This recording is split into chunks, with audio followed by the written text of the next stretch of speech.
నమస్తే, welcome to ISR 9 news. ముందుగా headlines.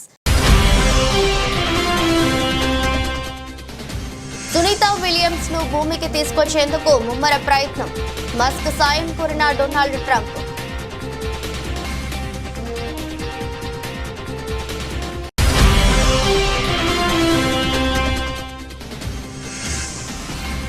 Trump కీలక ప్రతిపాదన. అమెరికాలో ఆదాయపు పన్ను రద్దు.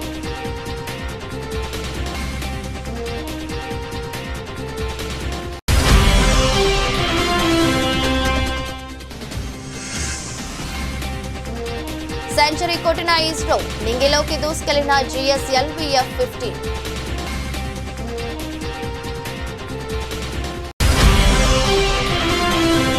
ఇక వారానికి 4 రోజులే పని. బ్రిటన్లో 200 కంపెనీల్లో కీలక నిర్ణయం.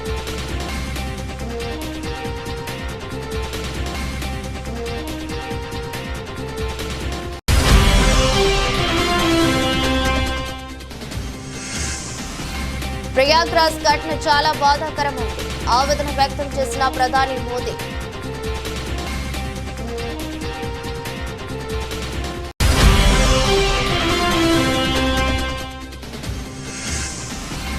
మా కుంభమేళాలో తొక్కిసలాట.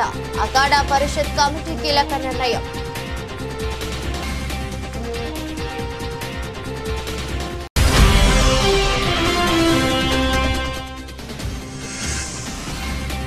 ఢిల్లీ ఎన్నికల్లో BJP master plan. CM Chandrababu, Pawan Kalyan ప్రచారం.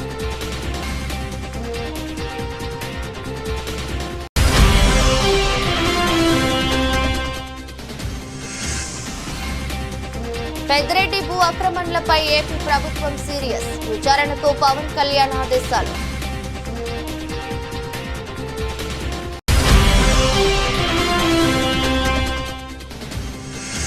ట్రాఫిక్ ఏసీపీపై నోరు పారేసుకున్న కాంగ్రెస్ ఎమ్మెల్యే మక్కాన్ సింగ్. నెట్టింట వైరల్ అవుతున్న వీడియో.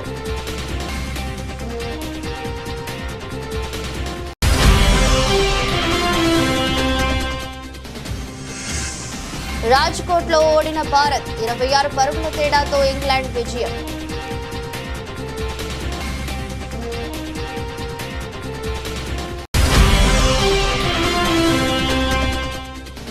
వెంకటేష్ సంక్రాంతికి వస్తున్నాం డబుల్ ఎంటర్టైన్మెంట్. ఓటీటీ వర్షన్ కు కొత్త హంగులు యాడ్ చేయనున్న movie team.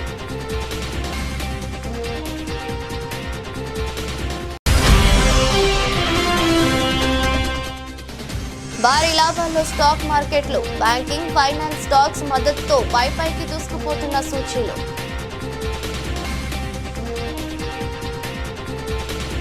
వ్యోమగాములు Sunitha Williams, bush Wilmore వారం రోజుల మిషన్ కోసం వెళ్లి సాంకేతిక సమస్యల కారణంగా అంతర్జాతీయ అంతరిక్ష కేంద్రంలో చిక్కుకుపోయిన విషయం తెలిసిందే. అయితే వారిని సురక్షితంగా తిరిగి భూమిపైకి తీసుకొచ్చేందుకు అమెరికా అధ్యక్షుడు డొనాల్డ్ ట్రంప్ చర్యలు చేపట్టారు. ఈ మేరకు స్పేస్ ఎక్స్ అధినేత టెస్లా బాస్ ఎలాన్ మస్క్ సాయం కోరారు. అంతరిక్షంలో చిక్కుకుపోయిన వ్యోమగాములను తిరిగి భూమిపైకి తీసుకొచ్చేందుకు సాయం చేయాలని అధ్యక్షుడు డొనాల్డ్ ట్రంప్ తనను కోరినట్లు మస్క్ తాజాగా తెలిపారు. సాంకేతిక సమస్యల కారణంగా నెలలుగా ISS లో చిక్కుకుపోయిన వ్యోమగాములను తిరిగి భూమిపైకి తీసుకొచ్చేందుకు గత బైడెన్ ప్రభుత్వం ఎలాంటి చర్యలు చేపట్టలేదని విమర్శించారు. బైడెన్ ప్రభుత్వం నిర్లక్ష్యం కారణంగా వ్యోమగాములు నెలలుగా ISS లో చిక్కుకుపోవాల్సి వచ్చిందన్నారు. వారు అక్కడ అనేక ఇబ్బందులు ఎదుర్కోవాల్సి వస్తుందన్నారు. ఆ ఇద్దరు వ్యోమగాములను తిరిగి భూమికి తీసుకొచ్చేందుకు డొనాల్డ్ ట్రంప్ ప్రయత్నాలు చేస్తున్నట్లు మస్క్ వెల్లడించారు. ఇందుకోసం ట్రంప్ స్పేస్ ఎక్స్ సాయం కోరినట్లు చెప్పారు. అధ్యక్షుడి అభ్యర్థన మేరకు త్వరలో ఆ పని పూర్తి చేస్తామని ఈ సందర్భంగా ఎలాన్ మస్క్ తెలిపారు. ఈ మేరకు ఎక్స్ వేదికగా ట్వీట్ చేశారు.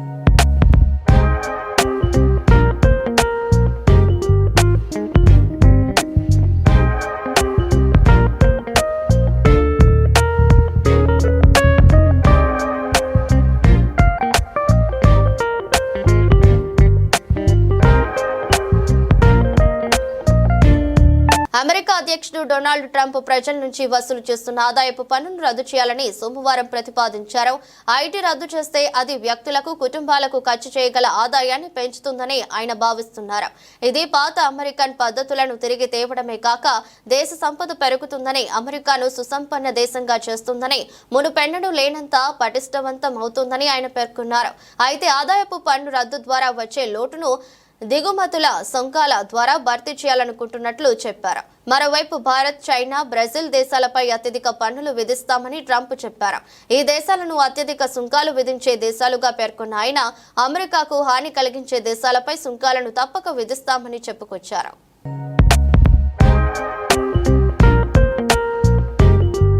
భారత్ లో వారానికి 70 పని గంటలపై ఒక పక్క విస్తృతంగా చర్చ జరుగుతున్న వేళ బ్రిటన్ లో దాదాపు 200 కంపెనీలు వారానికి 4 పని దినాల విధానాన్ని అమలు చేసేందుకు సంసిద్ధమవుతున్నాయి. వారానికి 4 రోజులే పని అనే కొత్త విధానాన్ని అమల్లోకి తీసుకువచ్చేందుకు 5,000 మందికి పైగా ఉద్యోగులున్న సుమారు 200 కంపెనీలు ఒక ఒప్పందంపై సంతకం చేసినట్టు గార్డియన్ పత్రిక వెల్లడించింది. ది 4 డే వీక్ ఫౌండేషన్ చేపట్టిన ప్రచారానికి మార్కెటింగ్, టెక్నాలజీ కంపెనీలు, స్వచ్ఛంద సంస్థలతో సహా వివిధ రంగాలకు చెందిన అనేక కంపెనీలు మద్దతు తెలిపాయి. వారంలో 4 రోజుల పని విధానాన్ని అమలు చేస్తే ఉత్పాదకత మెరుగుపడుతుందని ఫౌండేషన్ తెలిపింది.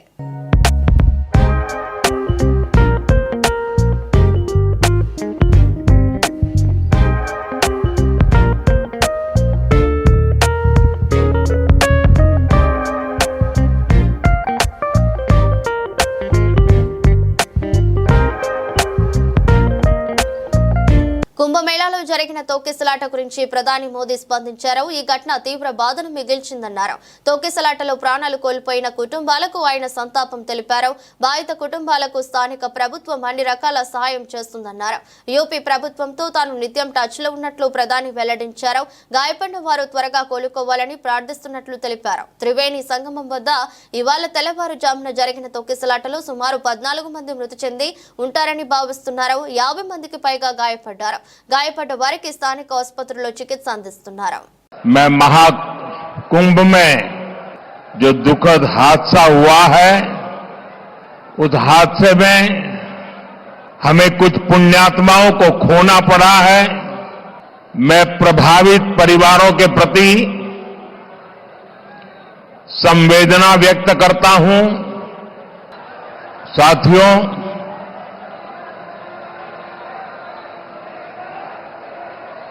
आज की चुनाव सभा को संबोधन करने से पहले मैं महाकुंभ में जो दुखद हादसा हुआ है, उस हादसे में हमें कुछ पुण्यात्माओं को खोना पड़ा है. कई लोगों को चोटें भी आई हैं. मैं प्रभावित परिवारों के प्रति संवेदना व्यक्त करता हूं और घायलों के जल्द स्वस्थ होने की कामना करता हूं. मैं यूपी सरकार के साथ निरंतर संपर्क में हूं. मौनी अमावस्या की वजह से करोड़ों श्रद्धालु आज वहां पहुंचे हुए हैं.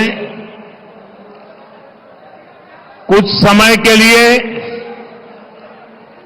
स्नान की प्रक्रिया में रुकावटें आई थी, लेकिन अब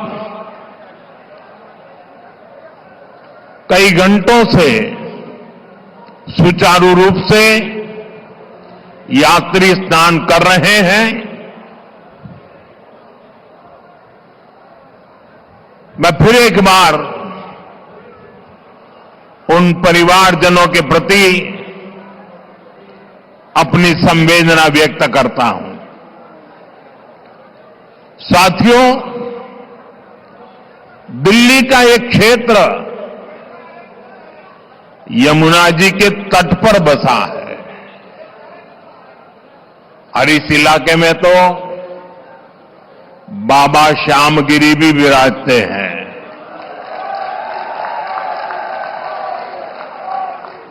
मैं उन्हें श्रद्धापूर्वक नमन करते हुए आप सभी जनता जनार्दन को మా కుంభమేళాలో రెండో అమృత్ స్నానం ప్రారంభమైంది. ఇవాళ మౌని అమావాస్య కావడంతో ప్రయాగ్రాజ్ కు పెద్ద ఎత్తున భక్తజనం తరలివచ్చింది. తెల్లవారుజాము నుంచే త్రివేణి సంగమంలో భక్తుల పుణ్య స్నానాలు కొనసాగుతున్నాయి. కాగా అమృత స్నానం కోసం జనం ఒక్కసారిగా ఎగపడటంతో తొక్కిసలాట చోటు చేసుకుంది. 40 మందికి పైగా గాయాలైనట్లు అధికారులు తెలిపారు. గాయాలైన వారిని సెక్టార్ 2 ఆసుపత్రికి తరలించి చికిత్స అందిస్తున్నారు. మాఘమాస మౌని అమావాస్య మహిమాన్వితమైన శుభదినం కావడంతో ఇవాళ పుణ్య స్నానాలకు కోట్లాది మంది వస్తారని అంచనా వేశారు. దానికి తగినట్లుగా ఏర్పాట్లు చేశారు. అయితే తొక్కిసలాట గంటతో అఖండ పరిషత్ కమిటీ కీలక నిర్ణయం తీసుకుంది. అమృత స్నానాలు రద్దు చేసుకుంటున్నట్లు అఖండ పరిషత్ కమిటీ ప్రకటించింది. తెల్లవారుజాము నుంచే లక్షలాది మంది పుణ్య స్నానాలు ఆచరిస్తున్నారు.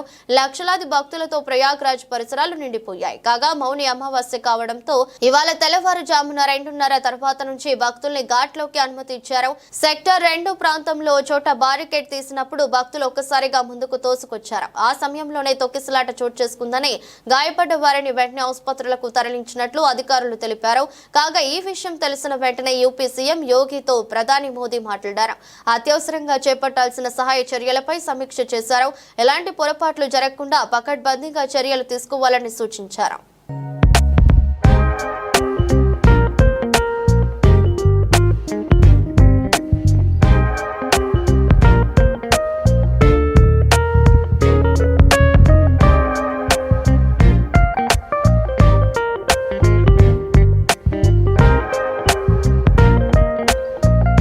భారతీయ జనతా పార్టీ పలు రాష్ట్రాల్లో అవలంబించిన గెలుపు ఫార్ములాను ఢిల్లీ గల్లీలో అమలు చేయబోతోంది. ఏపీ సెంటిమెంట్ తో ఢిల్లీలో కూడా తిరుగులేని విక్టరీ కొట్టాలని భావిస్తుంది బీజేపీ అధిష్టానం. సార్వత్రిక ఎన్నికల ప్రభంజనం తర్వాత మహారాష్ట్రలో మహాయతి కూటమి ఘన విజయం సాధించింది. 132 స్థానాల్లో గెలిచి బీజేపీ అతిపెద్ద పార్టీగా అవతరించింది. ఈ ఫలితాలు మోదీకి ఎంతో శక్తినిచ్చాయి. విడిపోతే అంతర్ధానమైపోతాం, ఒకటిగా ఉంటే సురక్షితంగా ఉంటాం అనే నినాదాలతో పాటు బంగ్లాదేశ్ చొరబాటుదారుల సమస్యను బలంగా లేవనెత్తారు. వీటితో పాటు ఏపీలో కూటమి నేతల ప్రచారం బాగా కలిసొచ్చింది. ఇలా అన్ని కలిసి మహాయతి కూటమికి తిరుగులేని విజయాన్ని అందించాయి.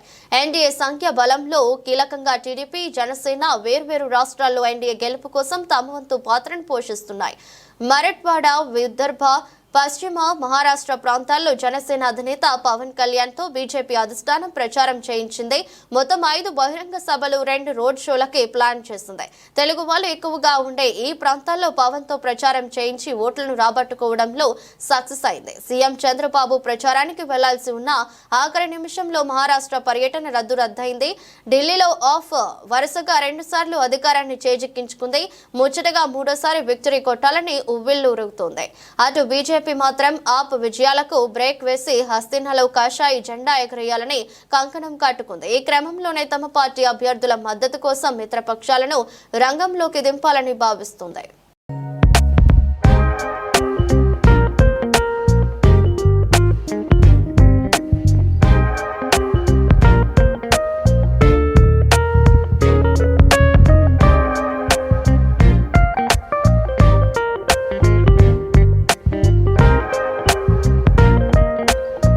మాజీ మంత్రి వైసీపీ నేత పెద్దిరెడ్డి రామచంద్రారెడ్డి అటవీ భూముల కబ్జా వ్యవహారాన్ని ఏపీ ప్రభుత్వం సీరియస్ గా తీసుకుంది.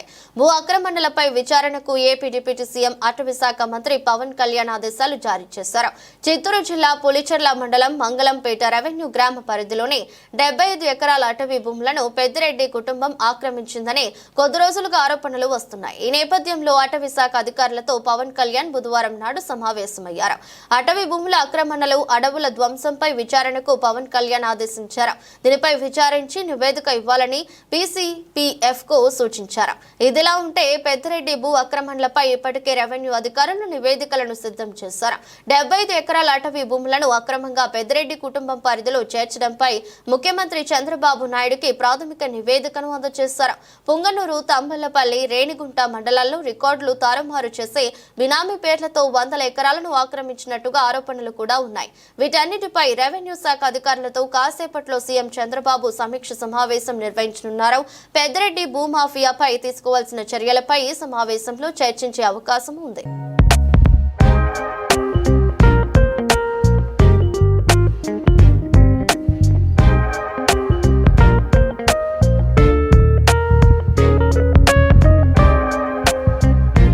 భారత పరిశోధన సంస్థ మరో మైలురాయిని అందుకుంది. ఇస్రో చేపట్టిన చారిత్రాత్మక 100వ ప్రయోగం విజయవంతమైంది.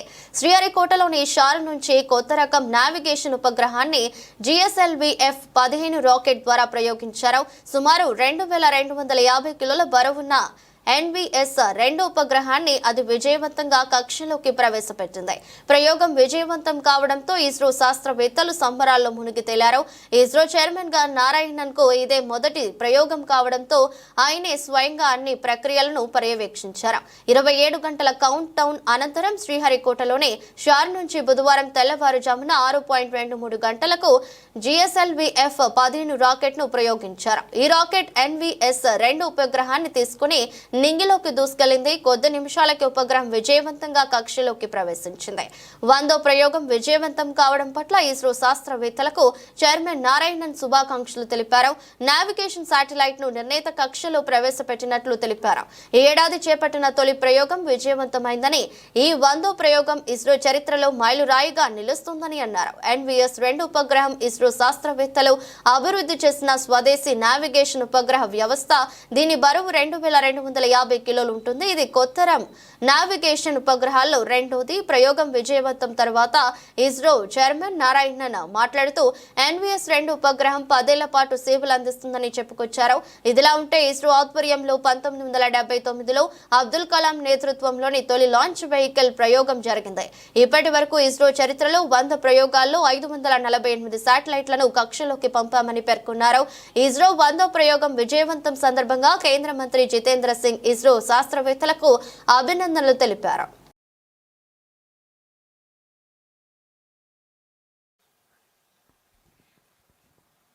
कुछ ही क्षणों में L40 स्ट्रपॉन बूस्टर्स बंद हो जाएंगे और GS2 द्वितीय चरण का प्रज्वलन शुरू होगा.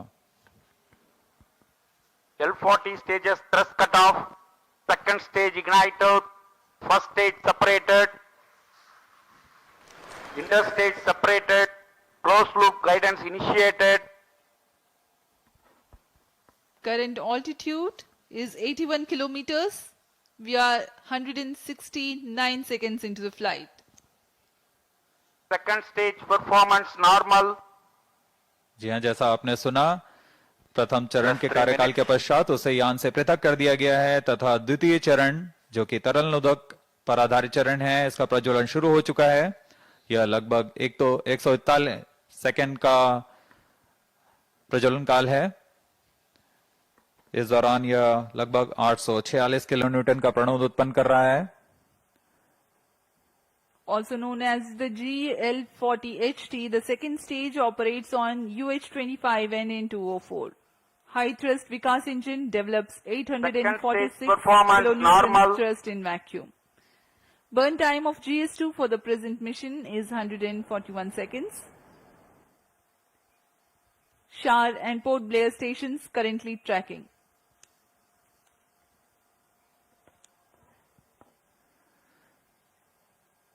द्वितीय चरण का प्रज्वलन जारी है. इसमें हाइपरगोलिक ईंधन का इस्तेमाल होता है. Payload fairing separated.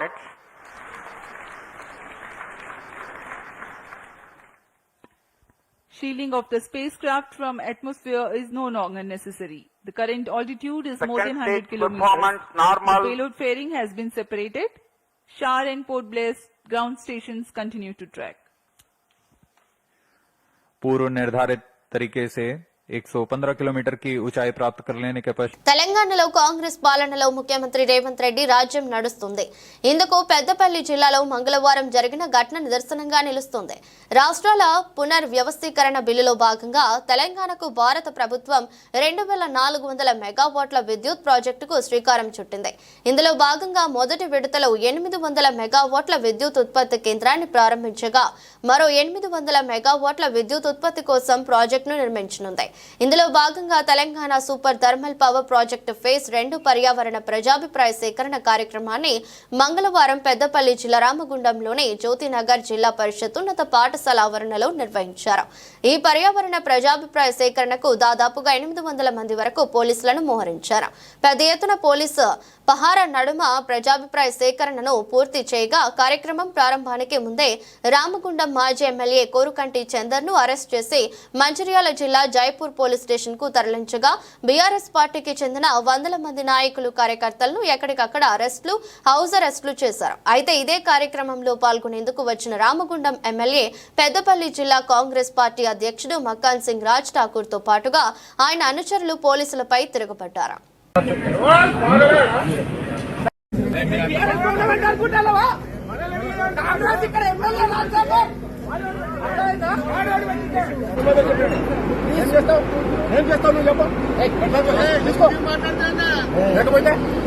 మంచిగా చెప్పండి, నమస్కారం చెప్పడం మాట్లాడతాను కదా తప్పు చేస్తే మాట్లాడలేమన్నా మా తప్పు మాట్లాడతాను అలా మీరు మాట్లాడుతున్నారు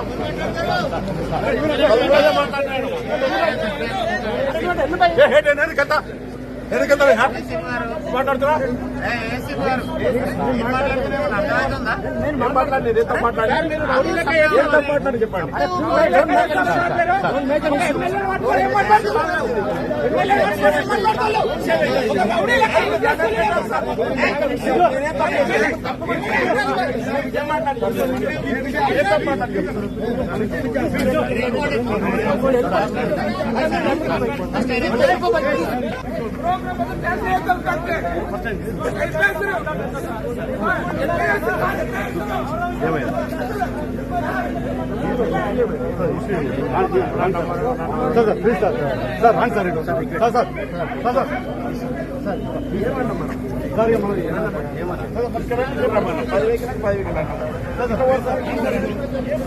రాజ్కోట్లోని నిరంజన్ షా స్టేడియం వేదికగా భారత్ ఇంగ్లాండ్ జట్ల మధ్య 5 టీ20ల సిరీస్ లో 3వ మ్యాచ్ జరిగింది. ఈ మ్యాచ్ లో భారత బ్యాటింగ్ చాలా పేలవంగా మారింది.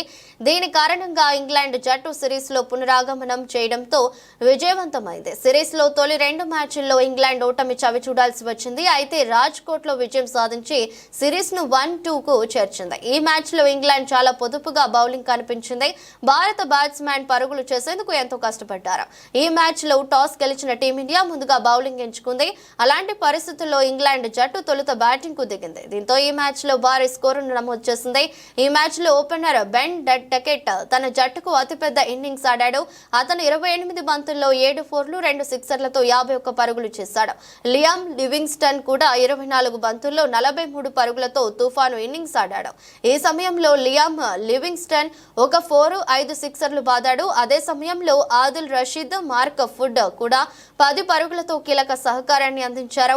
మరోవైపు వరుణ్ చక్రవర్తి టీమిండియా తరపున అత్యంత విజయవంతమైన బౌలర్. ఈ మ్యాచ్ లో వరుణ్ చక్రవర్తి తన 4 ఓవర్ స్పెల్ లో 6 ఎకనామీతో 24 పరుగులు మాత్రమే ఇచ్చి 5 బ్యాట్స్మెన్లను పెవిలియన్ చేర్చాడు. హార్దిక్ పాండ్యా కూడా 2 బ్యాట్స్మెన్లను అవుట్ చేయగలిగాడు. వీరితో పాటు రవి బిష్నోయ్, అక్షర్ పటేల్ ఒక విజయం సాధించారు.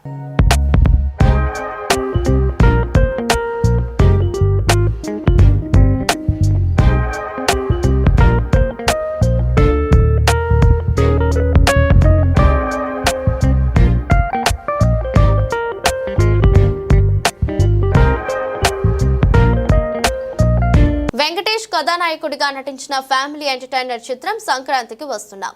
మీనాక్షి చౌదరి, ఐశ్వర్య రాజేష్ నాయకులుగా నటించిన ఈ చిత్రానికి అనిల్ రావిపూడి దర్శకుడు. ఈ సంక్రాంతికి ప్రేక్షకుల ముందుకొచ్చి ఈ చిత్రం ఫ్యామిలీ ఎంటర్టైనర్ గా బిగ్గెస్ట్ బ్లాక్ బస్టర్ విజయం సాధించింది. నాన్ స్టాప్ ఎంటర్టైన్మెంట్ గా రూపొందిన ఈ చిత్రం ఇప్పటి వరకు 250 కోట్ల గ్రాస్ ను సుమారుగా 130 కోట్ల షేర్ ను వసూలు చేసింది. ఓవర్సీస్ లో కూడా ఈ చిత్రం సరికొత్త రికార్డులను నెలకొల్పింది. ఈ చిత్రంలో ఉన్న కామెడీపై చిత్రంపై కొన్ని విమర్శలు వచ్చినప్పటికీ ప్రేక్షకులు మాత్రం చిత్రానికి బ్రహ్మరథం పట్టారు. ముఖ్యంగా ఫ్యామిలీ ఆడియన్స్ నుంచి ఈ చిత్రానికి మంచి ఆదరణ దక్కింది. ఇప్పటికీ థియేటర్స్ లో మంచి వసూలు రాబడుతున్న ఈ చిత్రం ఫిబ్రవరి ప్రథమార్థంలో ఓటీటీలో రాబోతున్న న్యూస్ మేకర్స్ ను కంగారు పెట్టింది. ఈ చిత్రం ఓటీటీ హక్కులను G5 సంస్థ దక్కించుకుంది. ముందు చేసుకున్న ఒప్పందం ప్రకారం ఈ చిత్రం ఫిబ్రవరి 2వ వారంలో స్ట్రీమింగ్ అవ్వాలి.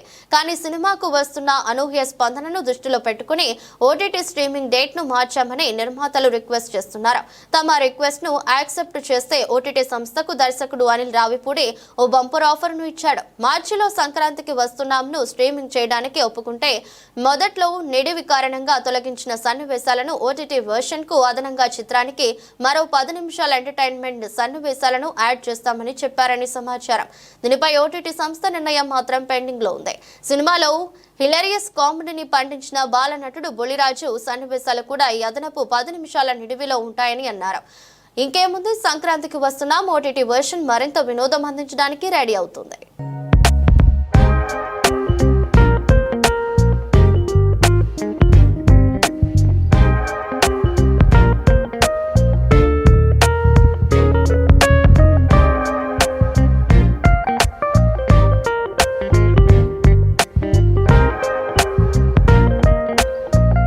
దేశీయ స్టాక్ మార్కెట్లు ఈ రోజు భారీ లాభాల్లో ట్రేడ్ అవుతున్నాయి. అంతర్జాతీయంగా ప్రతికూల సంకేతాలు కనిపిస్తున్నప్పటికీ బ్యాంకింగ్, ఫైనాన్స్ స్టాక్స్ లో కొనుగోళ్ల అండతో సూచీలు పైకి దూసుకుపోతున్నాయి. ఈ క్రమంలోనే సెన్సెక్స్, నిఫ్టీ రోజు 1% పైగా వృద్ధి నమోదు చేశాయి.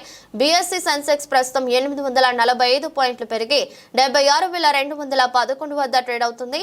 ఎన్ఎస్ఈ నిఫ్టీ 214 పాయింట్లు వృద్ధి నమోదు చేసి 23,043 వద్ద ఉంది. ఈ రోజు ట్రెండింగ్ లో బ్యాంకింగ్, ఫైనాన్స్ స్టాక్స్ భారీ లాభాలను నమోదు చేస్తున్నాయి.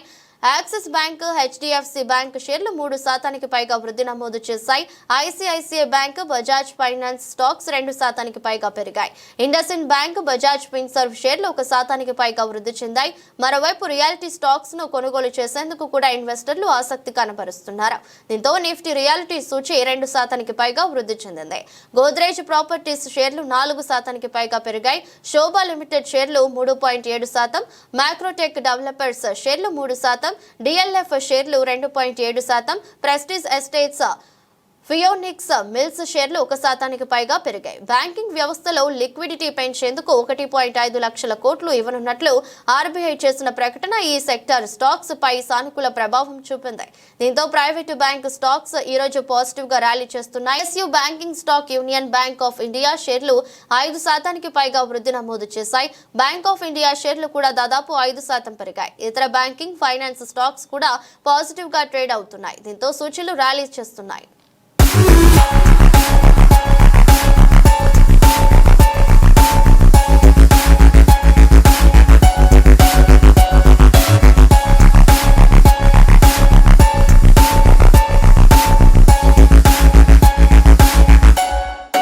వార్తలు ముగించే ముందు మరోసారి హెడ్లైన్స్. సునీత విలియమ్స్ ను భూమికి తీసుకొచ్చేందుకు ముమ్మర ప్రయత్నం. మస్క్ సాయం కోరిన డొనాల్డ్ ట్రంప్.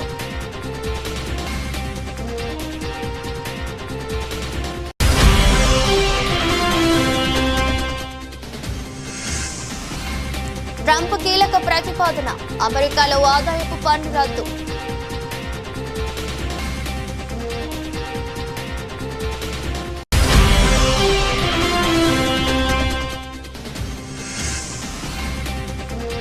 సెంచరీ కొట్టిన ఇస్రో, నింగిలోకి దూసుకెళ్లిన GSLV F-15.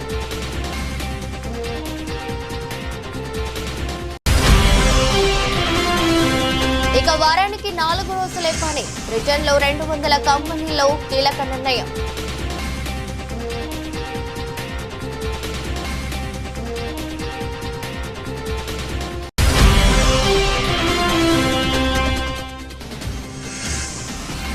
ప్రయాగ్రాజ్ ఘటన చాలా బాధాకరమైంది, ఆవేదన వ్యక్తం చేసిన ప్రధాని మోదీ.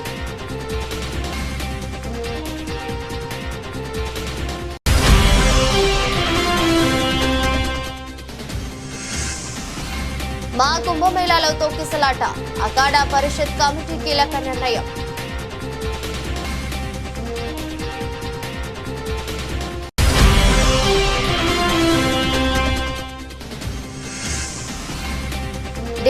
ఎన్నికల్లో BJP master plan CM Chandrababu Pawan Kalyan ప్రచారం.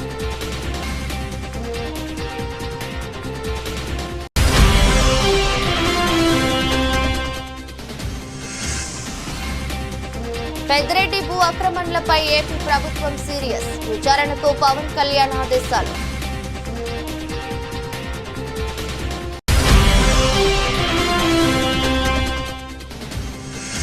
ట్రాఫిక్ ఏసీపీపై నోరు పారేసుకున్న కాంగ్రెస్ ఎమ్మెల్యే మక్కాన్ సింగ్, నెట్టింట వైరల్ అవుతున్న వీడియో.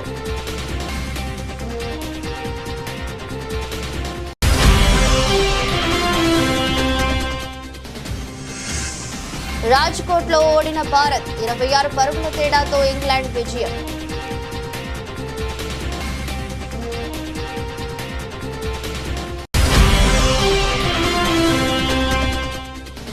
వెంకటేష్ సంక్రాంతికి వస్తున్నాం డబుల్ ఎంటర్టైన్మెంట్, ఓటీటీ వర్షన్ కు కొత్త హంగులు యాడ్ చేయనున్న మూవీ టీమ్.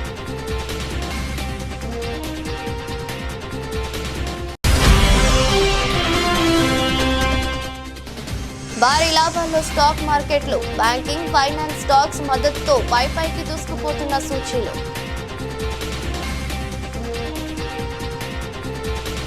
ఇది బులెటిన్, మరో బులెటిన్లో మళ్ళీ కలుద్దాం.